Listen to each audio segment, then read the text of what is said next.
apples. All right, so when you work together with somebody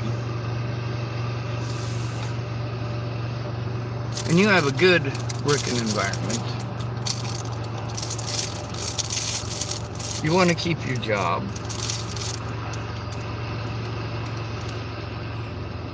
Well, that makes sense, doesn't it?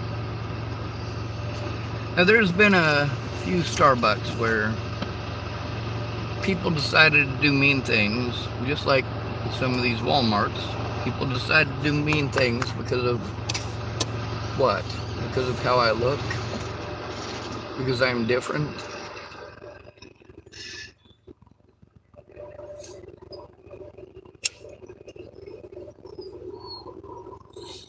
It's one thing to run somebody off who's intentionally causing you harm. It's another thing to harm somebody intentionally because you assume that they could or might do something wrong. See, that's the thing about the mentally ill tag. You go from having the illusion of innocent until proven guilty. When you're called mentally ill, you're well aware that it is just an illusion.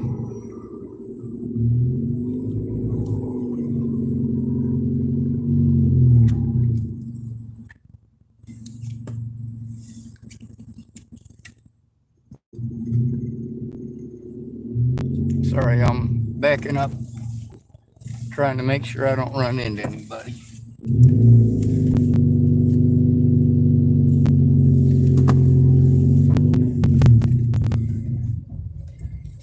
Now, there's a lot of people who hold bias that, you would think that people who claim to be marginalized and persecuted would think differently or think twice before doing that to others.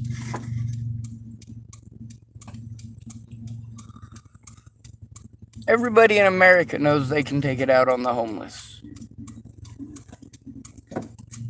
Every police officer in America knows that he can take it out on the homeless if he's having a bad day, or if he just gets off on being a bully.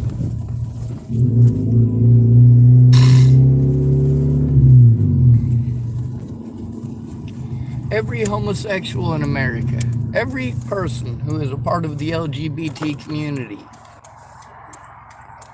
knows that if they have a bad day, they can take it out on the homeless.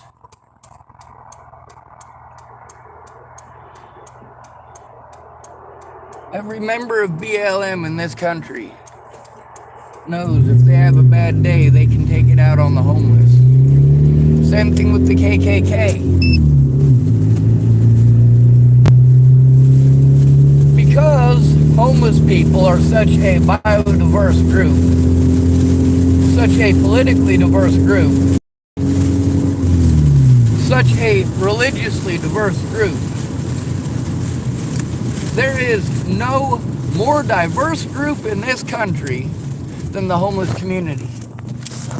There is also no community in this country less likely to have firearms. They are also the most likely per capita to be the victims of serial killers or to be the victims of police shootings or to be the victims of judicial misconduct. They are the least likely in court to be heard. They are the most likely to have to go in alone. It doesn't come down to what the law says. It doesn't come down to who's wrong or right according to the law or morally. In all these instances, in all these cases, what it comes down to is popularity. You will listen to someone who is popular. You will talk over somebody who's not.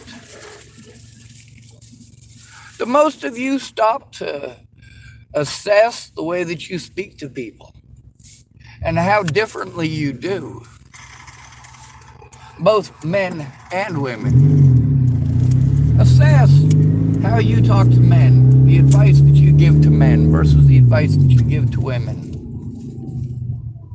Now, I want you to break it down in those women that you gave advice to before you say, oh, well, I gave some of those women the same advice that I gave to men. That's right. Which ones? The ugly ones and the fat ones? Just because you want to claim that you have no bias doesn't mean that you have no bias. For many of you, your own statistics, your own words show that you hold those very bias that you hate people for having with you.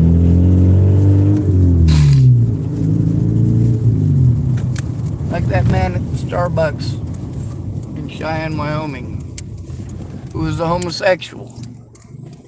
Starbucks safe place policy was created in the very beginning specifically so that homosexuals had a safe place to go so they wouldn't be beaten to death. But it isn't just for homosexuals. And if a homosexual works at Starbucks and wants to take their bad day or the fact that they didn't get what they want out on a homeless person, who's going to stop them? Who's going to care?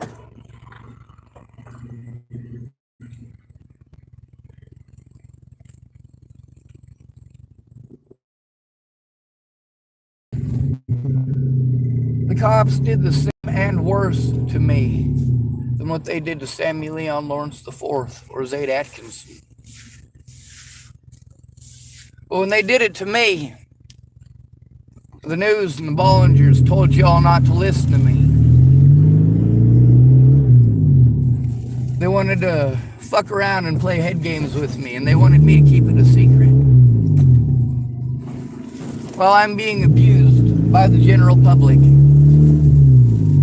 over the games that these fucking animals are playing, the things that Rochelle Shelley Campbell, Danica Garner, and Kara Johnson Miles worked together to do. The evidence shows that they did work together, that they intentionally misled the situation. It also shows that police repeatedly, knowingly, willingly, and intentionally misled the situation. And every single case and occasion went out of their way to sell their own narrative over the truth and the evidence.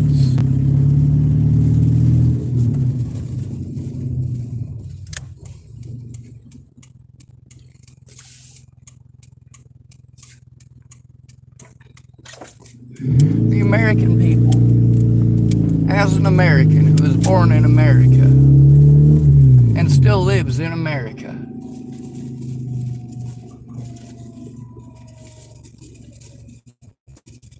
I can say that the United States is not united. And the people of the United States are not good people. You'll find lots of nice people, but not good people.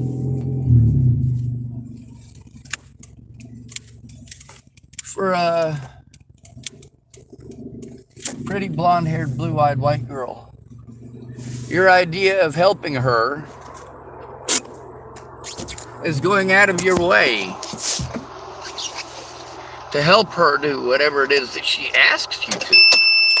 Of course, they don't have to be blonde-haired and blue-eyed, do they?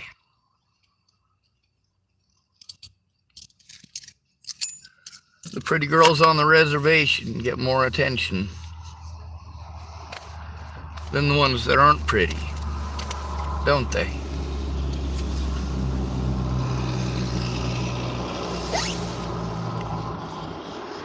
The young men who are tall with a muscular build and a straight teeth, straight smile. Those ones on the reservation get treated differently than one who's short and fat and colored in different colors with pimples on his face. doesn't he?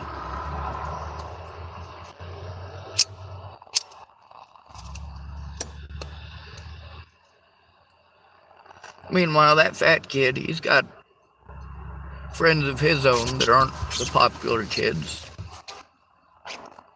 What are the chances that if one of the popular kids invites him to go do something fun, that he'll ditch his friends to go do something fun?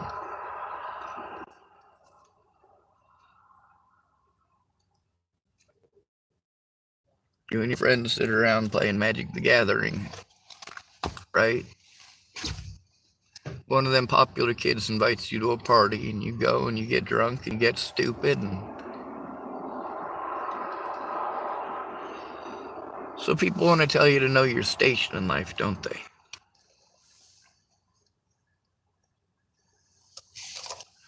The case law that was created, the crimes of others.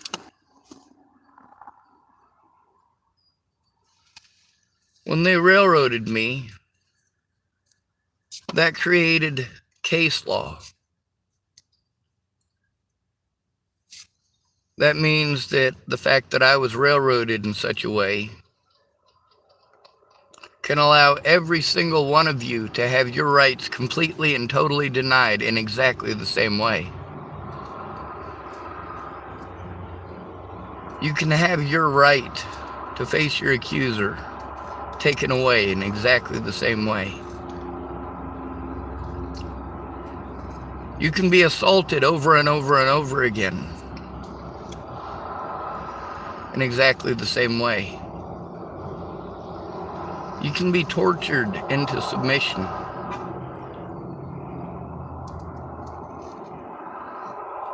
Physically, psychologically, and sexually, while in the care of law enforcement.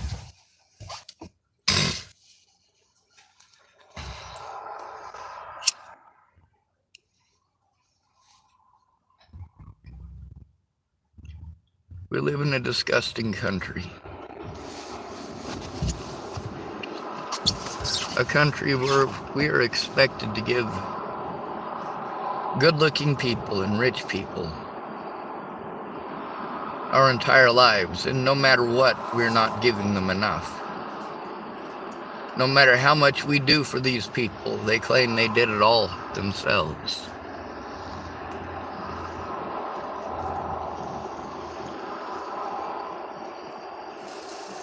Donald Trump didn't have to do the work, he had the money.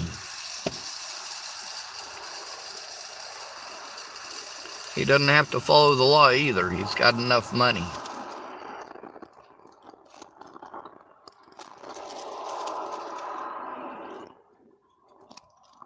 You want to talk about how free a country this is? Really, how free is it when you're having your tax dollars stolen from you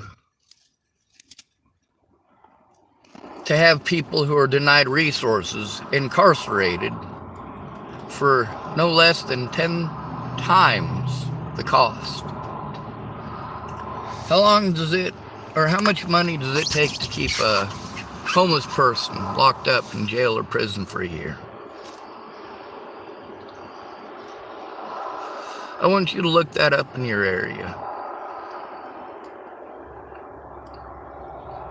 Now, how much does it cost to rent a house there and pay the utilities?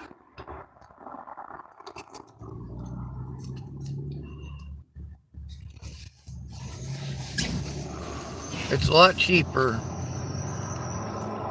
to put these people in housing, and the fact is we have the housing. All of our banks are maxed out on loans from the United States, who has loans from the banks. How screwed up is that? So they both owe each other money, and it doesn't cancel itself out. Each one of them collects interest on this. Where is this magic interest money coming from? Does it matter? What matters is that you're not getting it and you're not seeing it. You're having to work 3 times harder to provide for your family what your grandfather provided for his family with 1 job.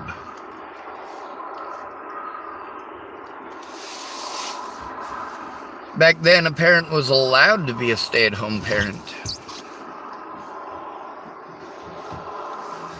Now the parents hardly ever see their kids. When they do, their kids are sleeping.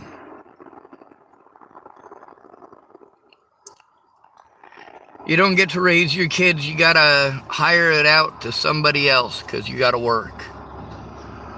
You gotta pay the bills. And even struggling as you are, you still have to fill out paperwork to try to get help.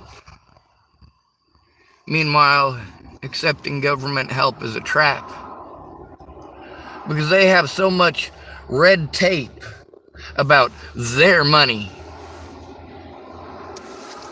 that when you are harmed and you need that money to be able to take your predators to court, you need that money to be able to hire a lawyer, and you can't accept money from other people because you have to be afraid that they're going to take away a whole bunch of your money for a long time.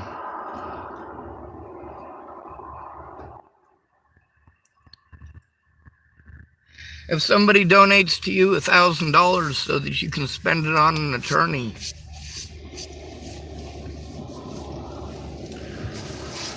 they expect you and want you to write that down, to keep a detailed tax ledger if you panhandle and make a few extra dollars out there. Panhandling. Yes, there are people in low-income housing that have to panhandle so that they can get food.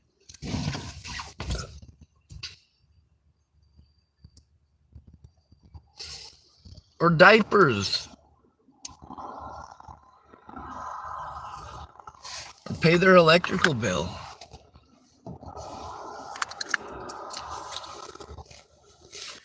And you guys want to talk about, well, hey, why don't you go do something fun? Well, let's look at that. $20 for a fucking movie ticket? Are you fucking kidding me? That needs to go to bills, asshole. Why don't I treat myself to some nice clothes? Because that money needs to go to bills, asshole. It goes to taxes for services that are supposed to help low-income families, and especially low-income adults who do not have families.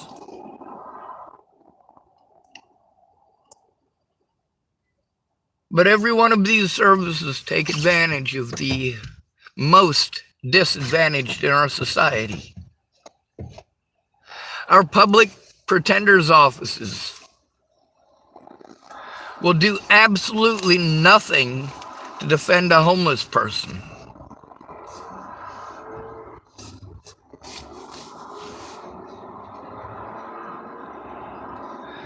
They themselves will threaten, harass, and intimidate their own clients, while their client is forced to go to expensive appointments over and over and over again, while their evidence is not getting seen, not getting heard, and they're not allowed to face their accusers, and they are being irreparably harmed, while these people, what? Repeatedly don't show up?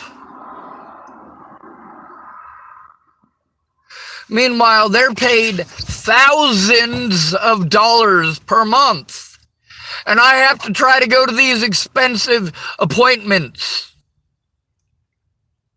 on the $600 and something that is supposed to go to taking care of me.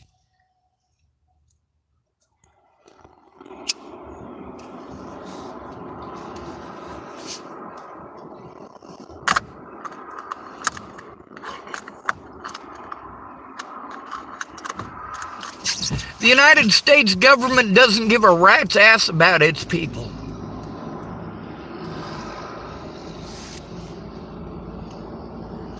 They'll give you just enough that you don't grab pitchforks and march on Washington.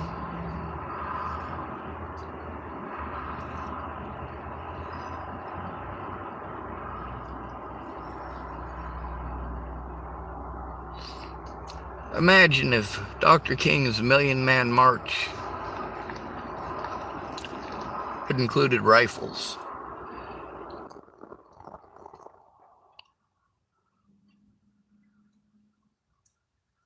How quickly would the United States have shut down and given them rights? But then when you call somebody mentally ill, rather than their actual diagnosis, when you are allowed to use the mentally ill thing to deny somebody all of their fucking rights in court, something needs to change.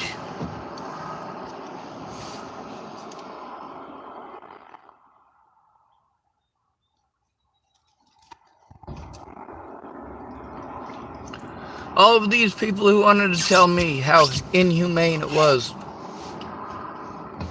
based on what they had seen. But did they ever speak up? Were they blowing smoke up my ass? Because those things aren't things that they needed to tell me. They're things that the American public needed to know. My predators went out of their way to cherry pick bits and pieces that they could use to try to pretend I'm a bad person. But the evidence, in its own context, shows a much different story. While my predators were able to claim that I never tried to get help and that no one would help me, the fact is nobody would come forward. People would help me with all sorts of stuff, but they never came forward about it.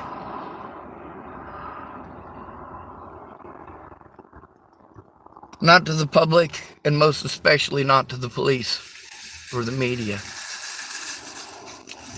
The ones who made such claims, they expect me to just believe them.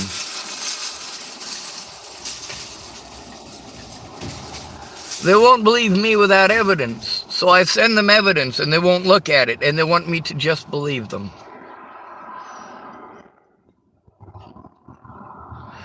They want to remake the deal after not keeping their word, after lying to me and causing irreparable harm, and they want to redo the deal. No.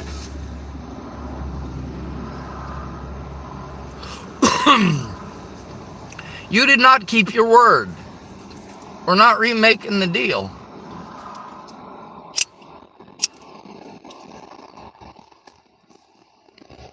Talking over the victim and making excuses why you can't even try.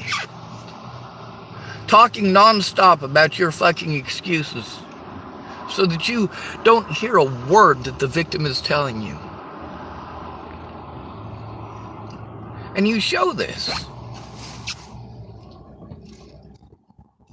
When the victim has, in one single recording, them telling you something over a dozen times, or in some of these cases, in a single recording, having to say it over 30 times. And then when this person is angry that you posted up the truth and told the truth, they want to claim that you never told them that.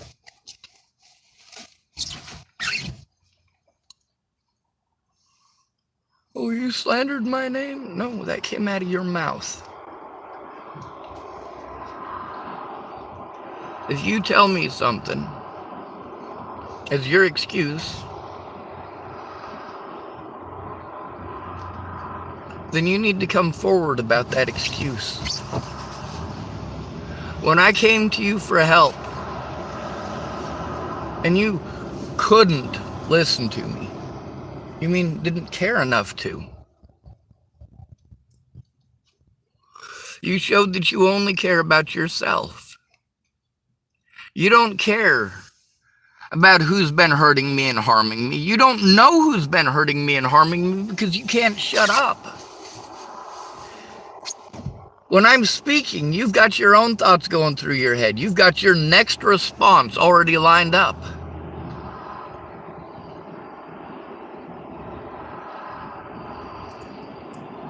This is why we are the most at-risk people in this country. It's because we are the least likely to be heard.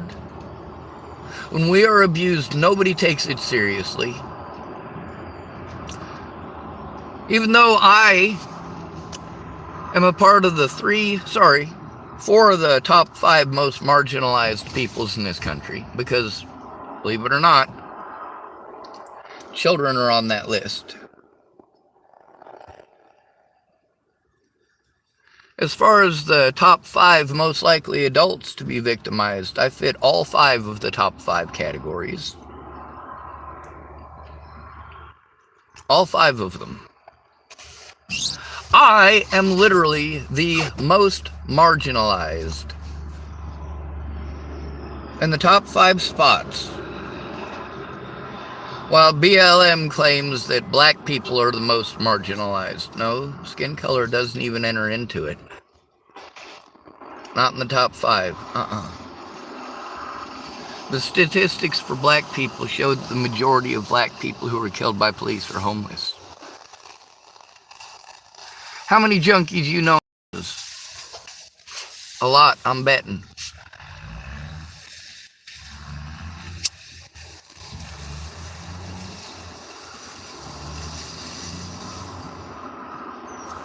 How many of them police officers joined the force because they just wanted to kill somebody? They wanted to shoot somebody in the head. How many of them officers joined the force because of that?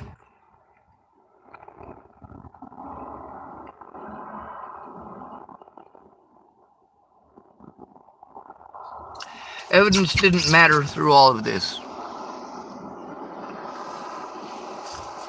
The police and the Bollingers worked together to cover up the crimes of the police and the Bollingers, to prevent it from being shown in court, and the media helped. The media helped a lot. These people went out of their way to sell me as a monster to the American public.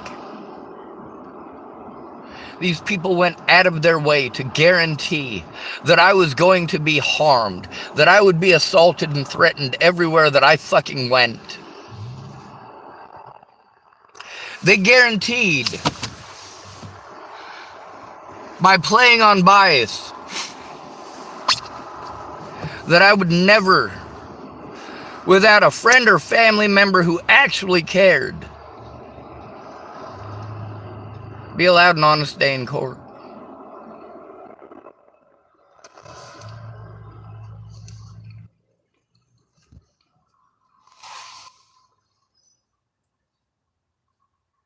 Kayla Trujillo, it didn't matter what was going on. Things had to be done her way, and we were only going to do what she wanted. It was the same with pretty much everybody. Either I do what they want, or they are going to fucking abuse me.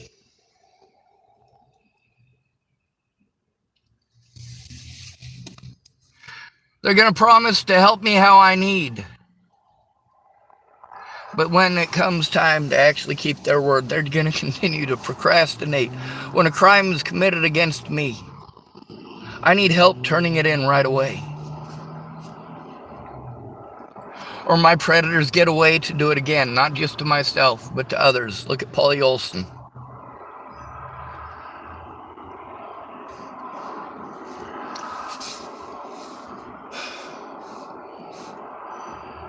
I want you to look at the 2 officers that killed Demetrius Shankling.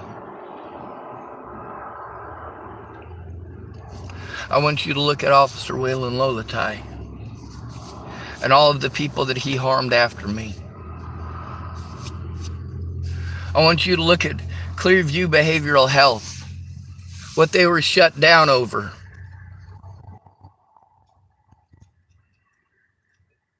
And then I want you to look back at the videos from over a year later.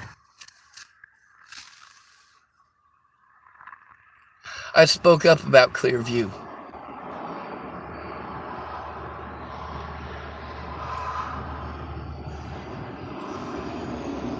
The things that I was called schizophrenic and delusional for saying. Clearview is shut down for doing literally those things to many other patients.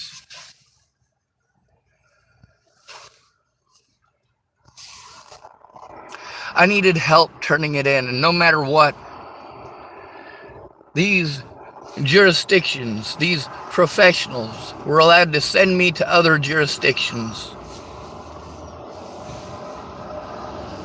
where they were able to lie to others and have me harmed over and over and over again. Nobody cared if it was true or not. They just wanted someone to hurt, and you gave them someone to target and refused to look at the fact that that person is targeted. But do you care?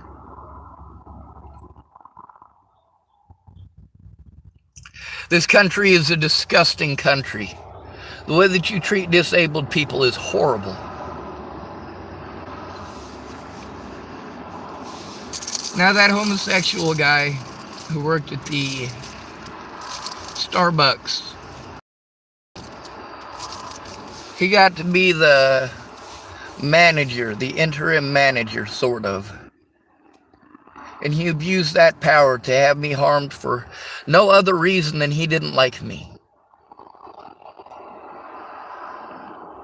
Well, I am running around like a chicken with my head cut off, trying to get help. This guy wanted to outright lie so the police would come and harass me. It doesn't matter why he did it. What matters is that it was malicious and he did it intentionally. I don't do things maliciously. I do them intentionally. Of course. I don't show the hypocrisy of this out of malice.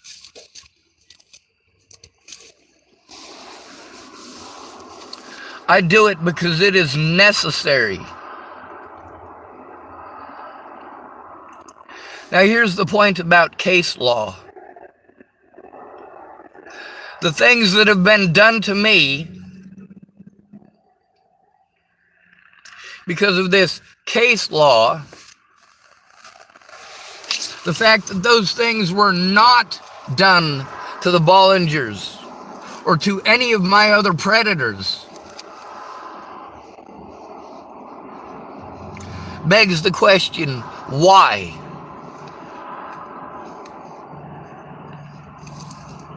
According to the case law created by railroaded me in court that way,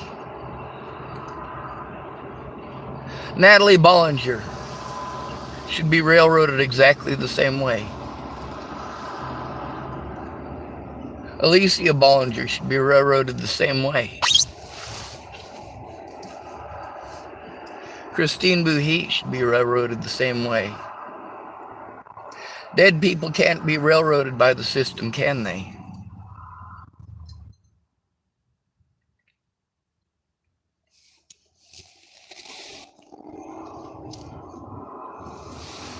The fact that no matter what, none of my public pretenders would look at evidence.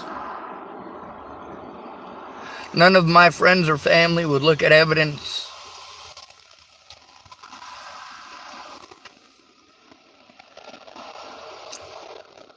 The police wouldn't look at evidence.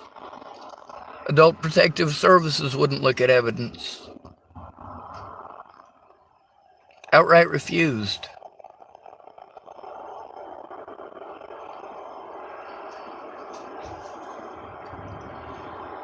This is not okay.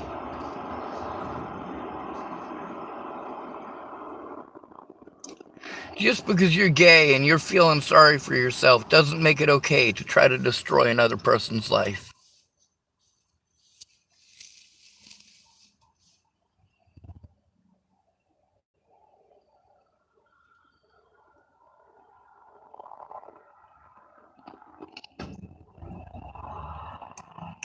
There was a group home in Scottsbluff.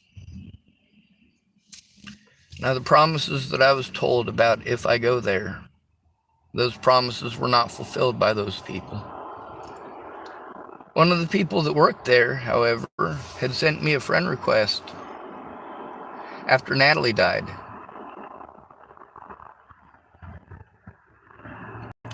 After I left there, I indicated to her that I knew that it was her by typing a story about her that happened in that group home in Scottsbluff, or not Scottsbluff, it was Cheyenne, Wyoming. She blocked me. Of course, she would have to, or she'd lose her job.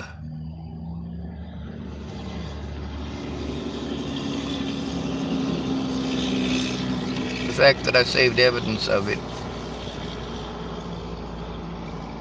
is pretty important. If I say something like that, you guys don't understand that in Cheyenne, Wyoming, they get the Colorado news stations. And there's a lot of bored housewives out there with nothing to do. It's fucking Wyoming. That news is also the news they watch in Chapel, Nebraska, Scottsbluff, Nebraska.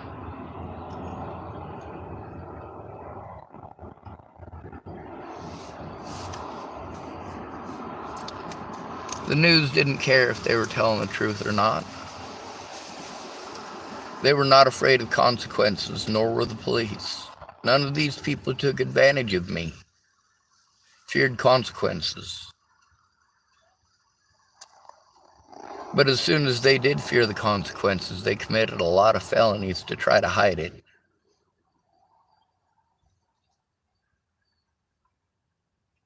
Oh, I didn't do anything wrong. You absolutely did.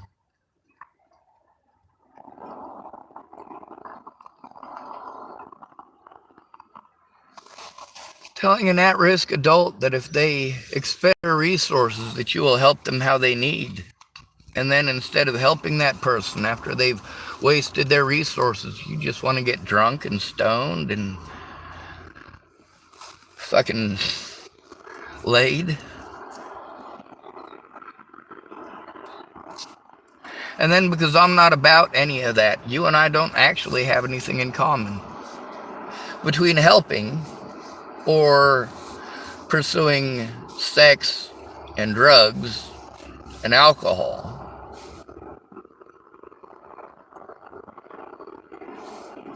You pursued sex, drugs, and alcohol.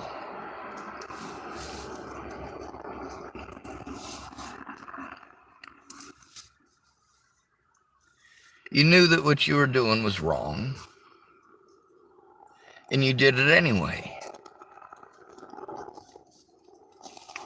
You don't think that you'd be held responsible for your actions because you're an addict. And that's why people don't like addicts. You tell us we need to feel sorry for these people. Why?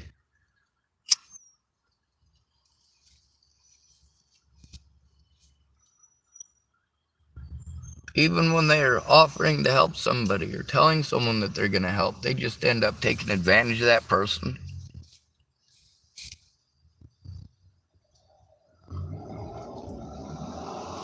Getting the truth out of an addict? Good luck. Meanwhile, I have to deal with actual addicts.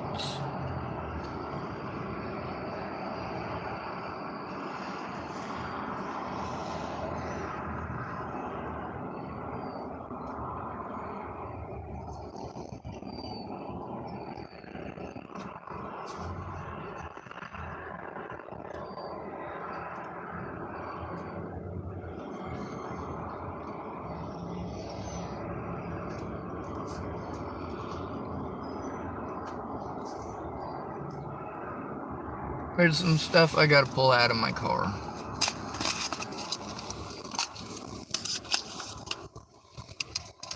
There's also a lot of recordings that I didn't realize I had, and I'm grateful that I still have them.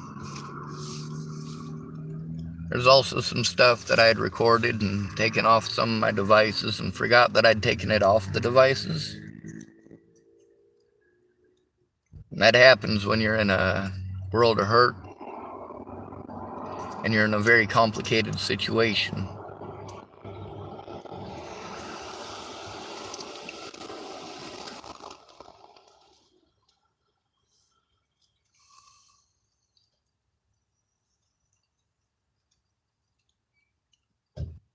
I do have trauma responses. All of these mandated reporters are supposed to be trained in what trauma responses are and how to deal with those trauma responses and what they mean. When a male exhibits any sort of trauma response, you victimize the shit out of him for it. So does the system. Somehow, magically, it's okay for people to victimize you as a male, but you have to be afraid to turn it in. Because you're a male. You have to be afraid that because of bias, you're going to be the one who's arrested, or you might even get shot. Yes, here in the United States, if you're beaten by your wife, you do have to be afraid that the police will fucking shoot you if you call it in.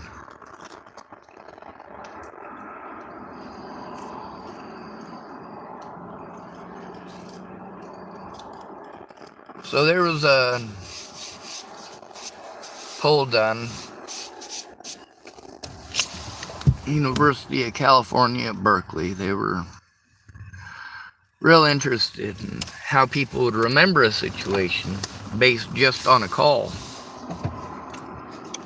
And also there's the telephone thing. Y'all have played telephone. You get in a big circle and you tell the person to your right that you had cereal for breakfast. By the time it get back around to you, you've gotten to hear that 3 people in class are pregnant. That's the thing about telephone. How do you know that the person you are telling something is telling the person that they're talking to the same thing? How do you know that they're not rewording it a little bit differently? And here's what's important when it comes to someone who is British versus somebody who's American.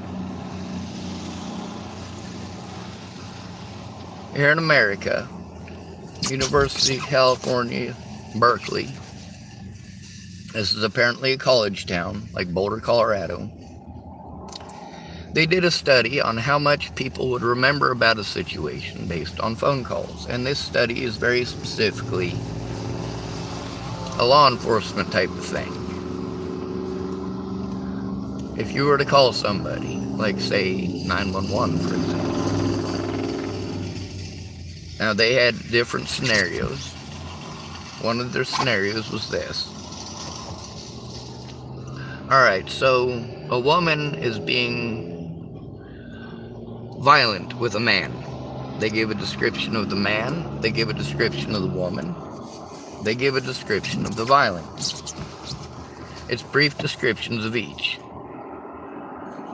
But they do specifically state that the woman is the aggressor and that the man is not the aggressor.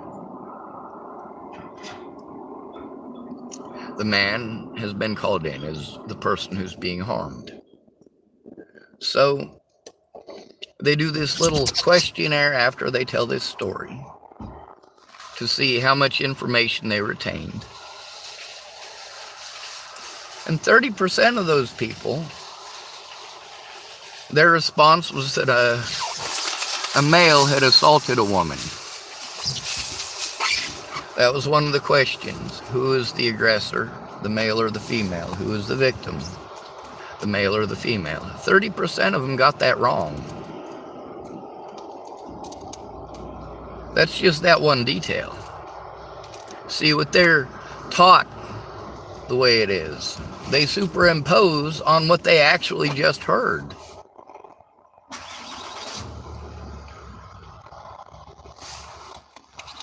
Kind of like if you don't know the context, you're not going to understand the question. And somebody might ask you a rhetorical question and you try to answer it.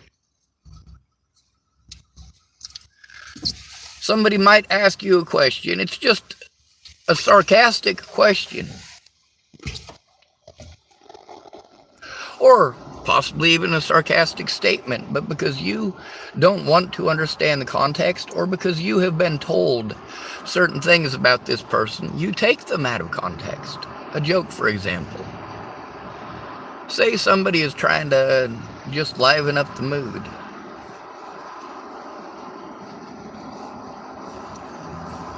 Let's say this person, you were told by one of their predators that, and of course, what you've been told is this person is schizophrenic, thinks there's somebody else. And when they do an impression for you, for your entertainment, rather than taking it as entertainment value, you go, oh, well, he's doing a gonzo voice. He must think he's gonzo. He's impersonating Donald Trump. He must think he's Donald Trump. Now, there is a big difference between impersonating Donald Trump on Saturday Night Live and impersonating Donald Trump to try to get past national security checkpoints.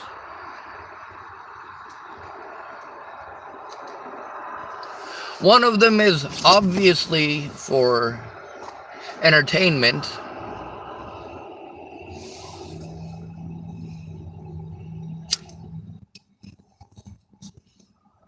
and obviously when it comes to human rights, that's apparently a political thing to all of you.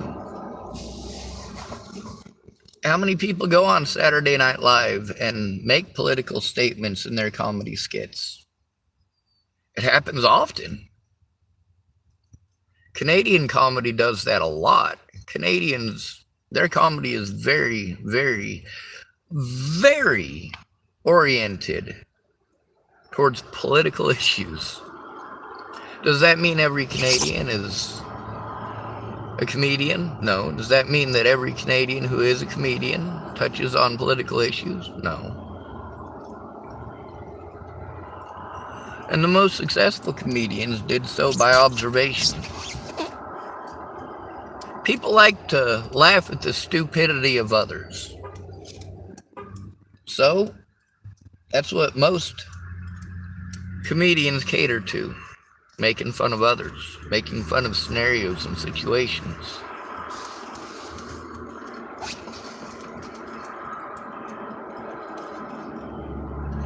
Now we've got this situation where certain victims have been told that they're victimized more than everybody else, that they're the most marginalized.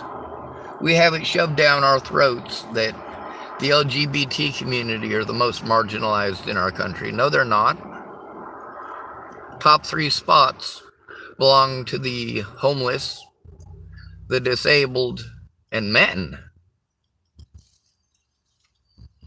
And you guys want to break it down into who's harming who and when you want to break it down specifically into who's being killed by the police. Per capita, the number 1 spot is the homeless.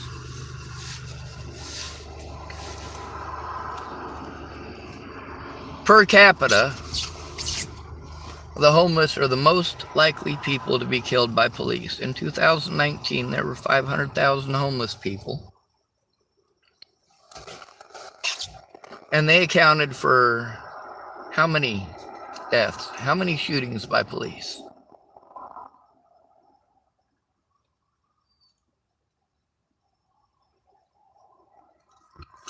As a disabled homeless male, your chances of getting shot by a police officer, well, they're greater than 1 in 1,000. Is that a true statement? Actually, you should look it up. A disabled person, about a 1 in 1,000 chance as a disabled male. That is only for disabled males. Disabled females, well, the police, 96% of the time when they kill somebody, it's a male. About half our population is male.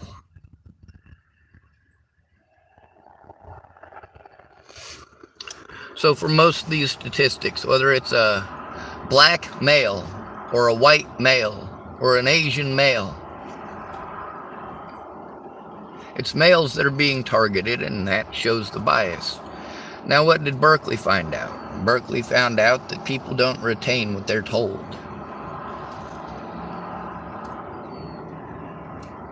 Now, this whole scenario was a response call thing. So, I mean, it's different than just your average American. This is a very specifically pointed thing for a very specific reason. A lot of people, after experiencing a traumatic experience, immediately afterwards, sometimes they can't tell you the eye color of the person who did it to them.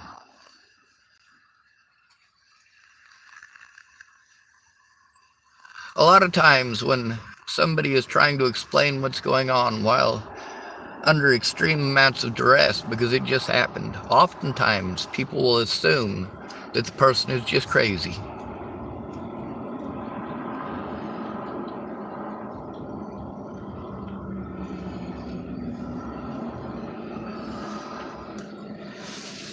One of the things that we have with this whole sexist crap is that we've trained women to believe that this stuff doesn't happen to men. Therefore, it's not taken seriously when it happens to men. The us girls gotta stick together sexist thing. It doesn't apply to men. The men are to get different treatment. The men are to be told to do it themselves.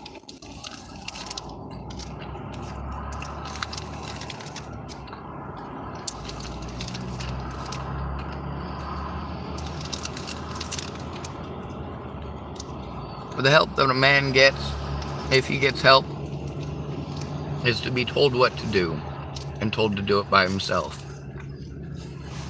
That's not help. This is what lets people know those bias. The odd thing is that you guys take part in the bias and then complain because you didn't know that these things were biased. Or I'm telling you about other people doing horrible things to me because of their bias. And then you realize that it's something that you've done repeatedly to people. And you think it's a personal attack on you. No, I can make it personal. But that's one of them word game playing things, isn't it? Where a woman says, "Oh, you attacked me." Really? Really? I tell the truth about you and you want to try to phrase it as an attack? Because you know that by using it out of context and trying to insinuate that you are physically harmed, that you're doing wrong. The moment you start playing victim, I've got you.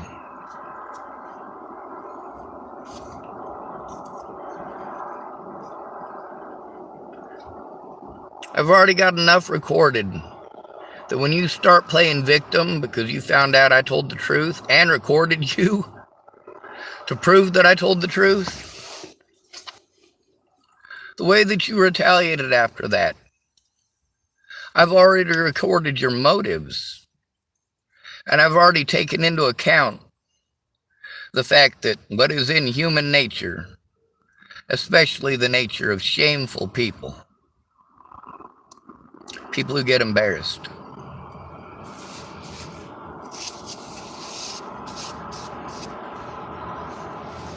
People who are embarrassed about something shouldn't go telling their secrets.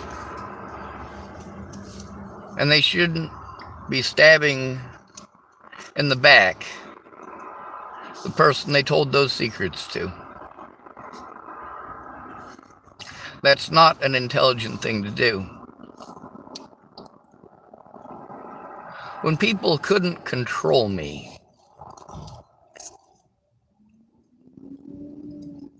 they did fucked up shit. When their manipulations didn't work, they did some fucked up shit. Now, they didn't pay attention. They knew at the very beginning that I didn't have the ability to record that stuff. I didn't know how to do any of that stuff. What they didn't pay attention to is that I'm not retarded. And even though it's been a rough road, I did learn how to do many of those things. I was eventually able to get recording devices that I was able to use.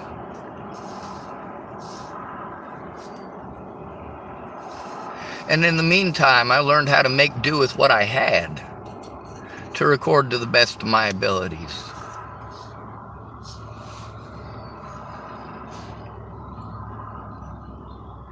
Don't whisper secrets in my ear, bitch.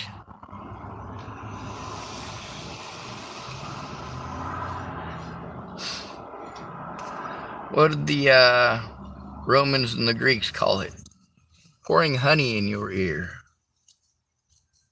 Whispering sweet nothings. Saying those pretty memes.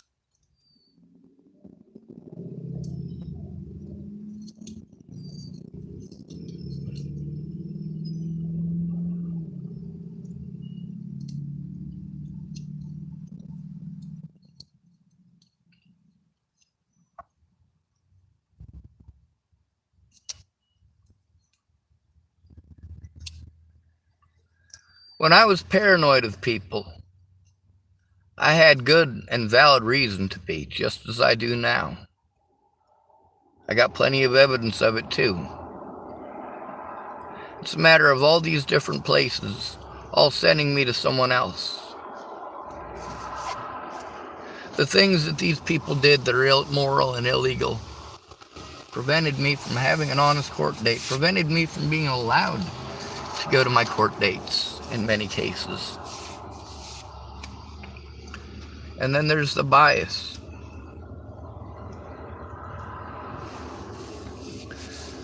That homosexual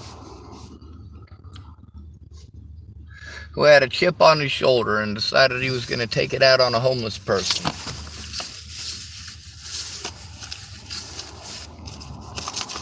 Is he representative of all homosexuals? I say no. I say that man in particular is representative only of himself. Is he representative of all employees of Starbucks? Well, kind of, sort of, according to their rules, but not mine.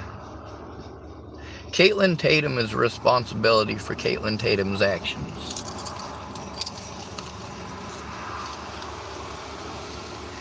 And she should be held responsible for those actions,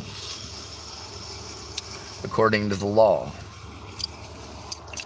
The problem is that none of my predators are held accountable for their actions. But if I threaten to do the things that they've actually done, then I will be held accountable. It's only illegal for me to do it back. What a fucked up legal precedence. If someone is called mentally ill, you're allowed to do anything that you want to them at any point in time. And they're not allowed to do anything about it. The things that you tell them to do about it, they will be denied the right to do, and then you will claim that they never made any effort. No, you never made any effort. Did you make any effort to go in with them? Did you make any effort to act as a friend or family member when they came to you about abuse? Or did you look the other way? Did you ignore them for as long as possible?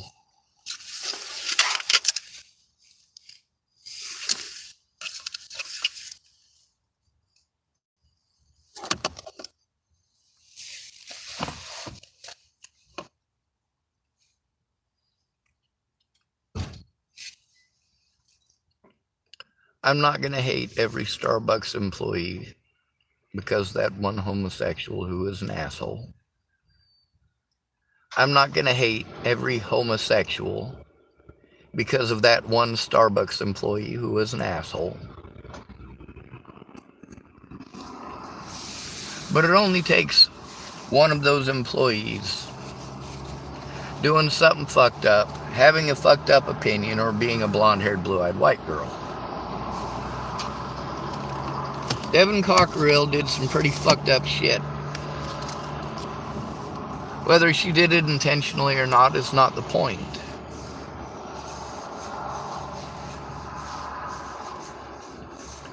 If you don't care enough to do something, don't offer to do it.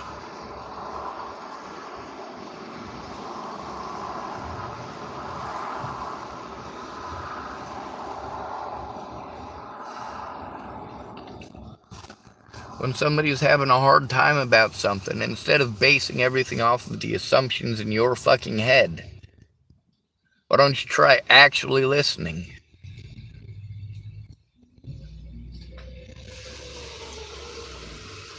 If I tell you something 100 times over the course of a year, and at the end of the year you say, "You never told me that," it lets me know how much you really cared. It lets me know how important I am to you.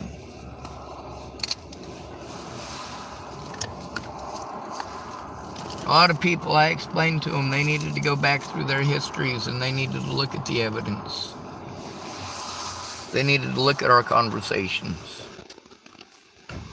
Some people, all they got was somebody sent them a copy of a video on my YouTube channel where I'm talking about the situation with that person. And then they claim I slandered their name. And then I post up the actual conversation with them that shows that, well, if it is slander, it's their slander, not mine.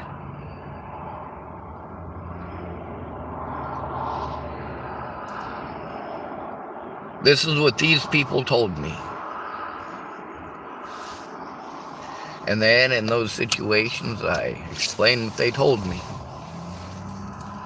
Of course, I've already got it backed up, so, I mean, really, if you're gonna call me a liar, or claim that I slandered you, and then I post up evidence that shows I told the truth, well, most of y'all already blocked me. You're already long gone by that point.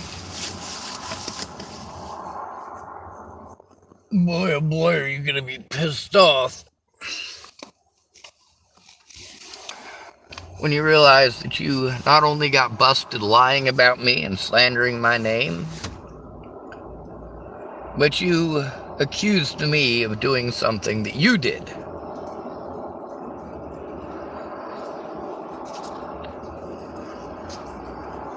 What was it that Natalie Bollinger was claiming was slander?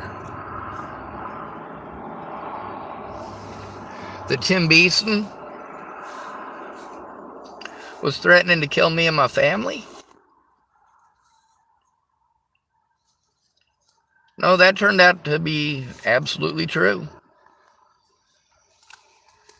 Maybe she was trying to claim that her heroin addiction was slander. No, her autopsy report showed that to be true.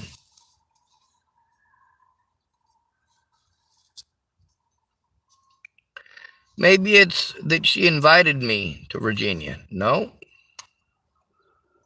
The messages between her and I show that. It's actually true.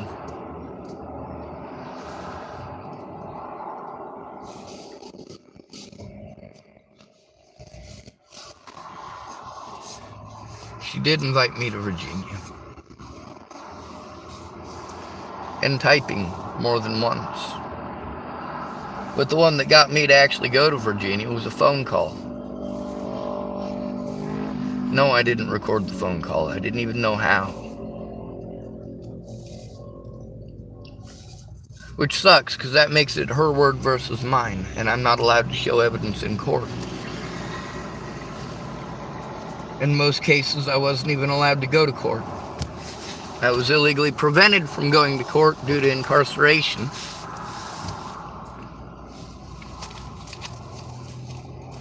And I was incarcerated for trying to turn in my predators.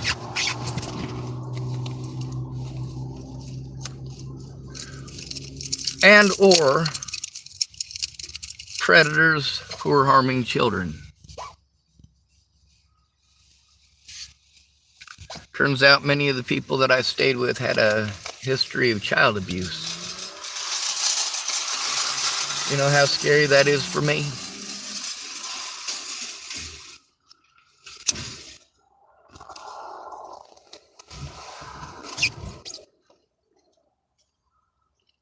I have to be afraid to spend enough time as it takes to do the things that I need to do on a computer. Because if I take the time to do that, even if I am a customer, even if I buy something every 15 minutes, I'll be harassed.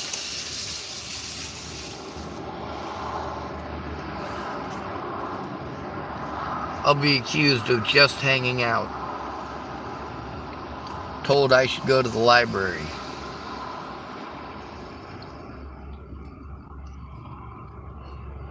And y'all don't stop to consider that the library is worse.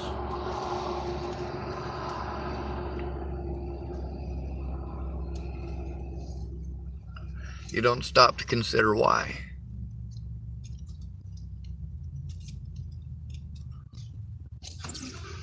If you don't own any property, then everywhere you go, you are subservient.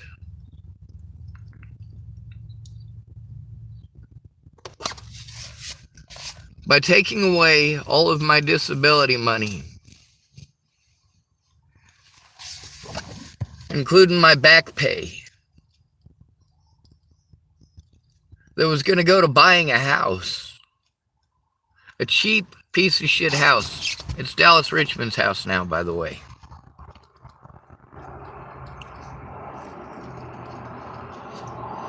I was going to use that money, and I was going to have property so that I would have rights, so that I wouldn't have to be subservient to people who are fucked up on drugs like, well, Brenda Dickinson. Whether they're pharmaceutical or not does not detract from the fact that her frame of mind was completely fucked from those drugs.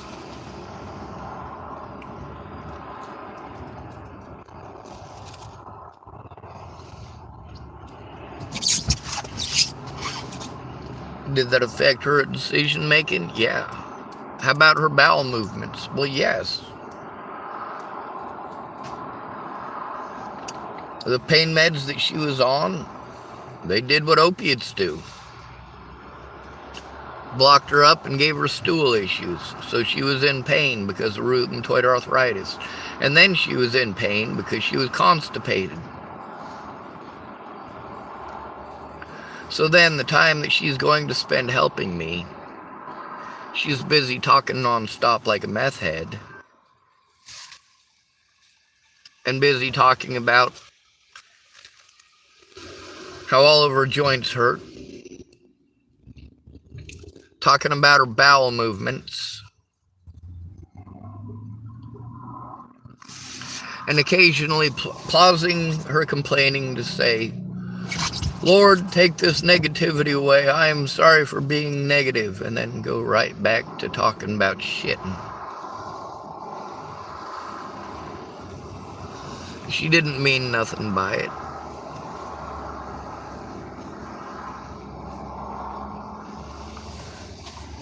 The help that she provided, she never came forward about. As a mandated reporter, she should have come forward about all of it far earlier. She was still working for Sandhills Crisis Intervention Program when this situation started.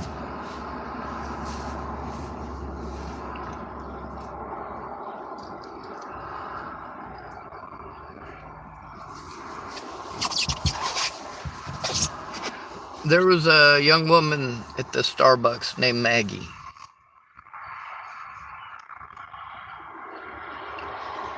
The homosexual male who did harmful things to me, his name is not Maggie.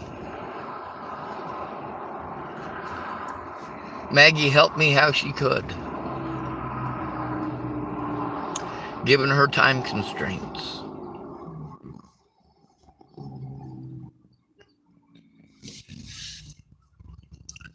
Starbucks policy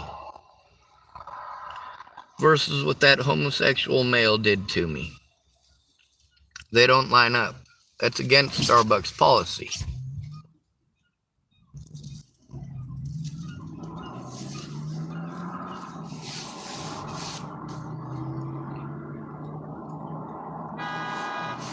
By that time, I'd been harassed by the cops in Cheyenne almost a dozen times. That's what it's really like being homeless. People don't want to see you there. They don't want you to work on your legal stuff. A lawyer and his client can sit right next to you and talk for 5 hours straight.